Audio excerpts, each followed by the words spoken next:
আসসালামু আলাইকুম। ও কি বলে ওর ভয়েসটা একবার শুনুন। আসসালামু আলাইকুম। আজকে কিছু খাঙ্কি গনিয়া গবেষণা চলতেছে, বাট চাইছিলাম না গনিয়া কোনো কিছু কমু।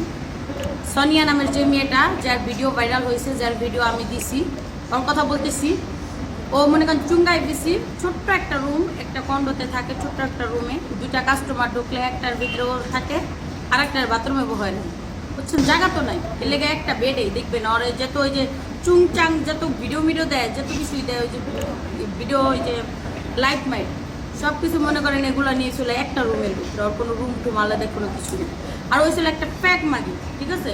ওর যদি ভিডিও এটা না হয়, ওরা বলেন সামনে আসতে, ওর মুখ টাইন না সবাই চিরবেন, বলবেন যে সবাই সামনে, তুই সামনে এসে কথা বল, যেভাবে হাসি কথা বলতেছে ফেস টু ফেস, এভাবে কথা।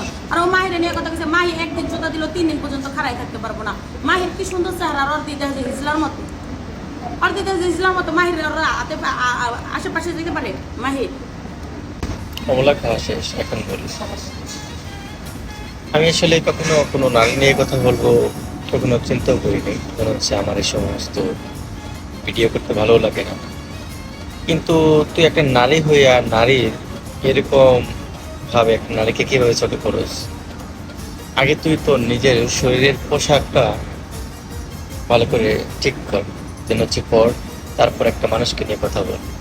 তুই যে খাদ্দামা বলস, একজন কি সুমাইয়া নাম কি নাম বলস, মাহি কি বলস, মাহি কি কাজ করে? এই তোরা কি যে কাজ করস এটা প্রত্যেকটা পুরুষ জানে। একটা পুরুষের প্রবাসে আসার পর চেহারা হয় কালো, আর তোদের চেহারা হয় সুন্দর। তোরা যে প্রত্যেক দিন এক এক শাড়ি পরস, ঠিক আছে, বাংলা টাকার 10,000 20,000 টাকার শাড়ি পরস, এক এক দিন এক এক ড্রেস পরস, এগুলা কি মানুষ বোঝে না? কি করস? সো এমন ভাবে নিজেকে তৈরি কর মানুষ যাতে তোকে নিয়ে গর্ব করে বলতে পারে না মেয়েটা আসলে ভালো।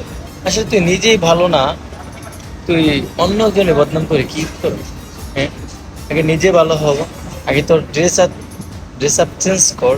তুই কি পড়ছিস একবার দেখ, তোর ভিডিওটাতে তুই দেখ, ভালো করে দেখ। অথবা তোর ভাই বোন যদি দেখে তোর এই ভিডিওটা, তোর বুকে তো অন্য ভালো করে নাই। তুই যে একটা মেয়েকে নিয়ে কথা বলতেছস, আগে তুই নিজেকে ঠিক কর। আমি কখনো কোনো নারীকে নিয়ে কথা বলতে চাইনি, যাই হোক কথাগুলো বলতে বাধ্য হলাম। আসলে তো কথাগুলো আমার ভালো লাগছে, কিন্তু তোর ড্রেস আপ দেখে আর ভাল লাগে না, ঠিক আছে?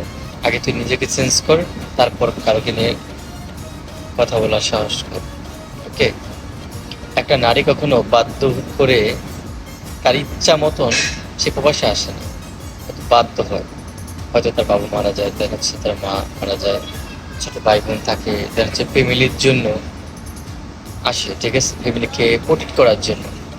কিন্তু তোদের মতো কিছু নারীর কারণে আজ নারীদের অবস্থান পায়ে নিচে। সো আগে নিজে ভালো হও, তারপর অন্যকে নিয়ে সমালোচনা কর।